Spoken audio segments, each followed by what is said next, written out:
প্রচুর একটা গাড়ি খুঁজে পাচ্ছি না। ওই চারটে গাড়ি ঠিক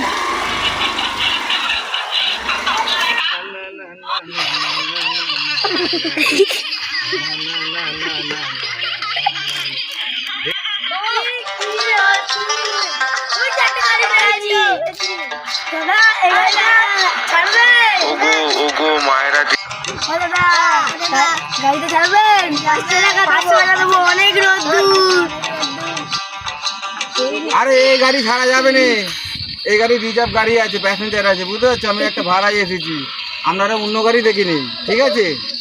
কি তার সাথে মাল বলতো 500 টাকা দেবো, বললো 3 জনে যাবো, যাওয়াও গেল। গাইস, মাঝেতে গিয়েছিলাম যোগ্যিবারের অনুষ্ঠানে, এই বন্ধুগুলোকে নিয়ে এই ছোটো ভিডিওটা বানালাম, ছোট ছোট বাচ্চা। যদি ভালো লাগে একটু লাইক কমেন্ট শেয়ার করে জানাবেন। ওকে, গুড বাই, টাটা।